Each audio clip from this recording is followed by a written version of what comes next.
कहानी की शुरुआत होती है एक रेगिस्तान से, जहाँ दो आदमी एक खास किस्म की लिजर्ट यानी बड़ी छिपकली पकड़ने आए थे। एक आदमी अपना जाल वहाँ बिछाकर एक लिजर्ट को पकड़ लेता है। तभी दूसरा आदमी जमीन पर डेंजर जोन लिखा हुआ देखता है, जिसका मतलब था कि यहाँ पर खतरा है और इंसानों का आना यहाँ पर मना है। तभी देख वो अपने साथी को यहाँ से निकलने का कहता है और फिर जब वो अपना बिछाया जाल निकाल ही रहा था कि तभी उसे अजीब सी आवाज सुनाई देती है। वो चेक करने जब आगे जाता है तो देखता है कि वहाँ एक काफी बड़ा गड्ढा है। उसे काफी अजीब लगता है कि ये इतना बड़ा गड्ढा आखिर रेगिस्तान के बीचों बीच होने का मतलब क्या है। मगर तभी वो देखता है कि उसका साथी अचानक से उस गड्ढे से बाहर आता है। वो काफी डरा हुआ था और मदद मांगने लगता है। इससे पहले कि वो कुछ समझ पाता तभी नीचे से एक काफी बड़ा क्रिएचर खींचकर उसे अपने साथ ले जाता है। ये देख वो डर जाता है और अपना बाइक लेकर वहाँ से निकलने लगता है, लेकिन मुसीबत बाइक चलती ही नहीं। और फिर तभी उस क्रिएचर का बड़ा सा हाथ बाहर आकर इस आदमी को भी पकड़ लेता है और खींचकर गड्ढे में अपने साथ ले जाता है। और इसके बाद हम दो सिंगर्स को देखते हैं जो बहन भाई थे और एक साथ एक क्लब में गाना गा रहे थे।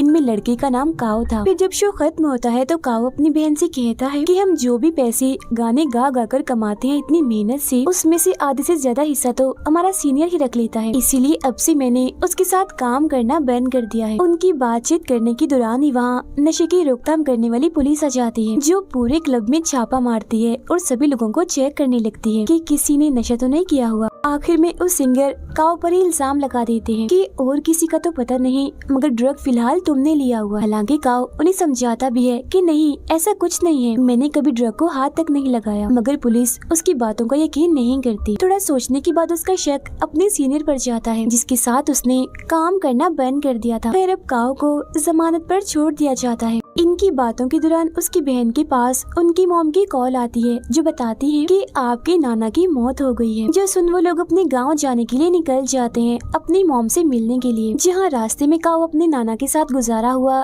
बचपन का वक्त याद करने लगता है, जब उसकी नाना उसे जमीन से खुदाई करके पानी निकालना सिखा रहे थे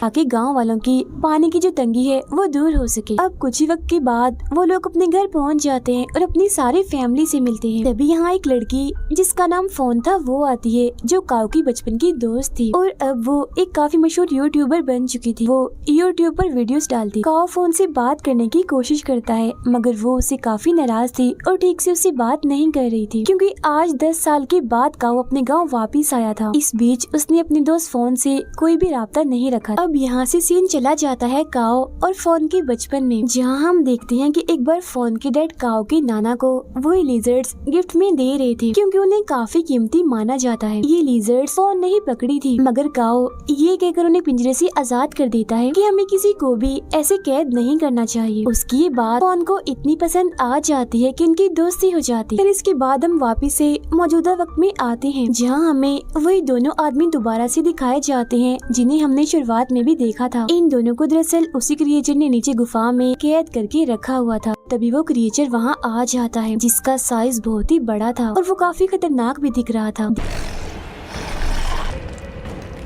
देखते देखते वो इन दोनों आदमियों को मार देता है। काओ अपने दोस्त फोन की यूट्यूब वीडियोस देखने लगता है, जहाँ फोन अपने 8 मिलियन फॉलोअर्स होने की खुशी में एक मुकाबला रखती है, जिसमें वो बताती है कि अगर कोई मेरे गांव की जमीन को खोदकर सबसे पहले पानी निकालेगा तो वो इस मुकाबले को जीत जाएगा और उसे बहुत सारा पैसा मिलेगा। ये बात काओ अपनी बहन को भी बताता है, जिस पर वो कहती है अरे वाह, तो फिर हमें भी इस मुकाबले में हिस्सा लेना चाहिए, जिस पर वो भी मान जाता है। जिसके बाद ही दोनों एक लड़के जो काओ का दोस्त होता है उसे भी अपने ग्रुप में शामिल कर लेते हैं। ये लोग वहाँ जाते हैं जहाँ पर फोन ने ये मुकाबला रखा था, लेकिन वहाँ पर तो पहले ही काफी सारे लोग आए हुए थे जिन्होंने इस मुकाबले में हिस्सा लिया था। सारे ग्रुप्स को एक नक्शा और एक फ्लेयर गन दी जाती है। फ्लेयर गन का इस्तेमाल उन्हें तब करना था जब वो पानी निकालने में कामयाब हो जाए। इसी बीच वहाँ एक काफी अमीर लड़का भी आता है, जिसका अपना काम भी जमीन के नीचे खुदाई करवाने का था। वो फिर फोन के पास जाता है ताकि इस मुकाबले में हिस्सा ले सके, मगर वो तो उल्टी उल्टी बातें करने लगता है उसके साथ। पर तभी काओ इधर आकर उसे रोक देता है, जिसकी फौरनी बाद फोन फ्लेयर गन चलाकर इस मुकाबले को शुरू कर देती। है। सभी लोग पानी ढूंढने के लिए अलग अलग जगहों पर जाकर जमीन खोदने लगते हैं। जिस बीच दो आदमियों को शुरुआत वाली उन्हीं दो आदमियों की बाइक मिलती है जो उस क्रिएचर का शिकार बन चुके थे। वो दोनों फिर उस बाइक को लेकर आगे बढ़ते हैं, मगर तभी वो क्रिएचर जमीन चीरते हुए इनके साथ साथ बाइक की स्पीड से दौड़ने लगता है और इनके पीछे पड़ जाता है, जिससे ये लोग डर जाते हैं और अपनी जान बचाने के लिए बाइक घुमा देते हैं। मगर वो क्रिएचर काफी चालाक था। वो इनके रास्ते के आगे एक काफी बड़ा गड्ढा बना देता है, जिससे वो दोनों जाकर उसमें गिर जाते हैं। उधर काओ और उसके साथी पानी ढूंढने के लिए आगे बढ़ रहे थे, मगर तभी उन्हें जमीन पर एक जगह कुछ प्लेट्स दिखती हैं, जिन्हें उल्टा करके रखा हुआ था। सभी प्लेट्स पर मंत्र भी लिखे हुए थे। जो देख काओ की बहन उससे पूछती है कि ये प्लेट्स यहाँ पर ऐसे क्यों रखी हुई हैं, जिस पर वो कहता है कि ये असल में एक काफी पुराना प्राचीन तरीका है पानी ढूंढने का। अगर जमीन के अंदर पानी होगा तो वो प्लेट में जमा होकर उसे अपनी जगह से हटा देगा। उनकी बातचीत के दौरान वहाँ एक दूसरा ग्रुप आता है जो पास ही में खुदाई कर रहे थे, जिनमें से एक आदमी काओ के ग्रुप से कहता है कि ऐसा माना जाता है कि इस जगह पर एक काफी बड़ा मॉन्स्टर रहता है जो बहुत ही ज्यादा खतरनाक है और उससे बचने के लिए ही इन प्लेट्स को यहाँ पर रखा हुआ है और मंत्र भी इन पर लिखे हुए हैं। उसकी इस बात पर काओ को जरा भी यकीन नहीं होता, जिसके बाद वो लोग आगे बढ़ते हैं। अब यहाँ शाम हो गई थी। गाड़ी में अपनी नाना का एक काफी पुराना नक्शा मिलता है, जिसमें उसकी नाना ने एक पहाड़ के पास निशान बनाया हुआ था। काओ जब उस नक्शे को फोन के दिए हुए नक्शे से मिलाता है तो देखता है कि उस नक्शे में ऐसा कोई भी निशान नहीं है। जो देख ये तीनों समझ जाते हैं कि जरूर इस पहाड़ के पास हमें पानी मिल सकता है, इसीलिए अगले ही दिन ये वहाँ जाने का फैसला करते। शाम होने की वजह से बाकी लोग यहाँ से जा रहे थे, मगर इनमें से 3 लोग रात यहीं गुजारने का फैसला करते हैं। जिनमें से एक आदमी जब साइड पर जाता है तो तभी वो क्रिएचर उड़ता हुआ इसके पास आता है और उसका सर ही काट कर जिस्म से अलग कर देता है, जो जाकर उसके साथियों के पास गिरता है, जिसे देख उनके होश उड़ जाते हैं, काफी डर जाते हैं और अपनी जान बचाने के लिए वहाँ से भागने लगते हैं। मगर तभी वो बड़ा सा क्रिएचर इनके सामने आता है। तब यहाँ हमें पता चलता है कि ये क्रिएचर और कोई नहीं बल्कि बिग लिजर्ड है, जिसका साइज इतना बड़ा हो चुका है। वो अब इन दोनों आदमियों को भी मार कर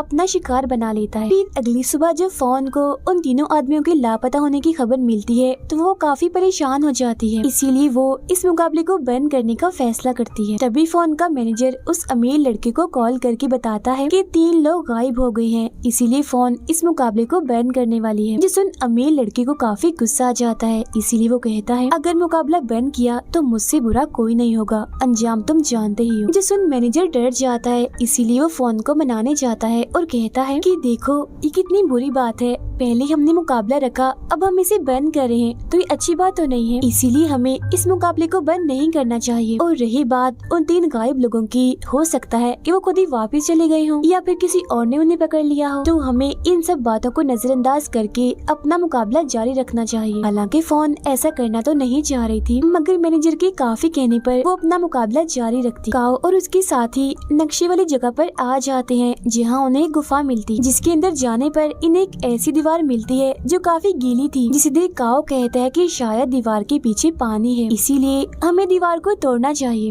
ये जगह दरअसल उसी क्रिएचर लिजर्ड का घर है, जो तभी यहाँ आ जाती है और काओ के दोस्त को अपने मुंह में उठा लेती है। जो देख दोनों बहन भाई काफी डर जाते हैं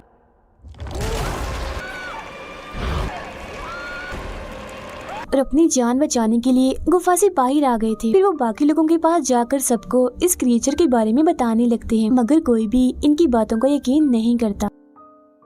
अगले ही पल वो क्रिएचर नीचे से जमीन फाड़कर एक आदमी पर हमला कर देता है और उसी आधा नीचे से पकड़ लेता है। फौरन बात खींचकर वो उसे भी अपने साथ ले जाता है। अब ये देखकर तो सबके होश उड़ गए थे। उन्हें अब काओ की बातों पर यकीन हो गया था, तो वो अपनी जान बचाने के लिए यहाँ से भागने लगते हैं। काओ की बहन और वो अमीर लड़का कैसे भी करके ट्रक में आकर छुप जाते हैं, मगर मैनेजर अंदर नहीं आ पाता, वो बाहर ही रह जाता है। जहाँ तभी वो क्रिएचर आकर उस पर झपट पड़ता है और एक ही झटके में उसे मार देता है। इसके बाद वो क्रिएचर अब काओ और फोन के पीछे बढ़ गया था, जिससे बचने के लिए वो दोनों भागने लगते हैं। तो वो क्रिएचर भी तेजी से भागने लगता है, लेकिन तभी वो दोनों भागते भागते एक गड्ढे में गिर जाते हैं। अब ये देखकर काओ की बहन अपने भाई की जान बचाने के लिए ट्रक का हॉर्न बजा देती है, मगर फिर जैसे क्रिएचर वहाँ आता है तो काओ की बहन और वो अमीर लड़का नीचे होकर छुप जाते हैं, जिससे वो क्रिएचर इनके ट्रक के पास आता तो है, मगर इन्हें वो नहीं देख पाता और चुपचाप वहाँ वहाँ से चला जाता है। उधर काओ और फॉन को जल्द पता चल जाता है कि हम और कहीं नहीं बल्कि उस क्रिएचर की गुफा में आके गिरे हैं। मगर जब भी थोड़ा आगे जाते हैं तो इन्हें वहाँ उसी क्रिएचर के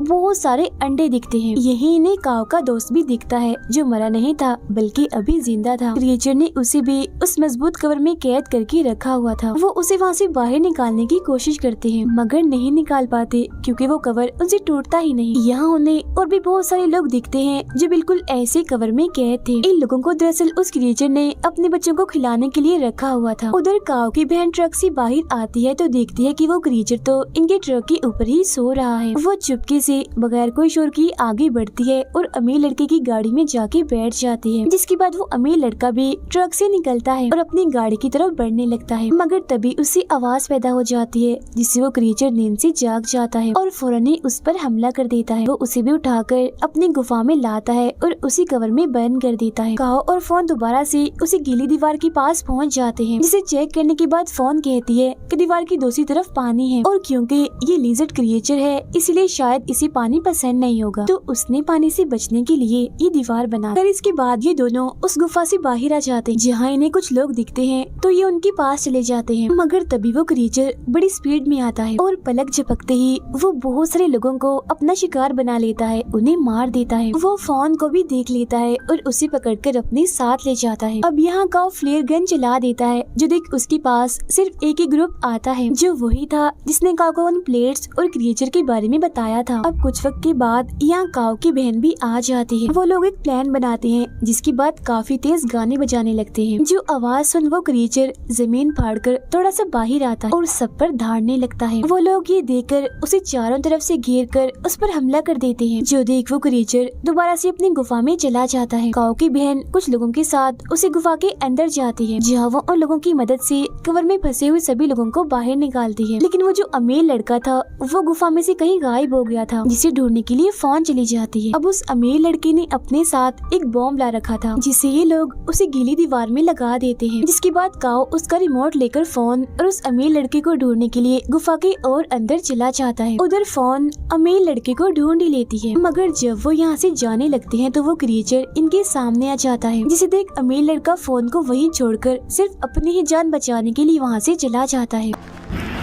अब इससे पहले वो क्रिएचर फोन पर हमला करता काओ भी यहाँ पहुँच चुका था। वो क्रिएचर के ऊपर छलांग लगाकर उसके ऊपर आ जाता और एक कुल्हाड़ी से उस पर हमला कर देता है मगर वो क्रिएचर इतना ताकतवर था कि उसे कुछ भी नहीं होता। जिसके बाद वो क्रिएचर अब फोन को अपनी दुम से पकड़ लेता है और जोर से उसे जकड़ लेता है। वो उसे फिर मारने ही वाला था कि तभी काओ फ्लेयर गन चलाकर उस क्रिएचर के मुंह में डाल देता है, जिससे वो क्रिएचर बौखला जाता है और उसका ध्यान भटकते ही ये लोग यहाँ से भाग जाते। कुछ दूर आकर काओ रिमोट का बटन दबाकर बॉम्ब को फोड़ लेता है, जिससे वहाँ धमाका होता है और दीवार टूट जाती है। ऐसा होते ही पूरी गुफा में पानी फैलने लगता है। पानी का बहाव इतना तेज था कि क्रिएचर भी उसके साथ बह जाता है और मारा जाता है। पानी अब काफी तेजी से काओ और फोन के पीछे भी आ रहा था मगर वो ठीक वक्त पर गुफा से बाहर निकल आते हैं, जहाँ पर तभी काओ की बहन और उसका दोस्त भी आ जाते। फिर तभी जमीन पर अलग अलग जगह से पानी आने लगता है जो देख के लोग काफी खुश हो जाते हैं। इसके बाद हम देखते हैं कि वो अमीर लड़का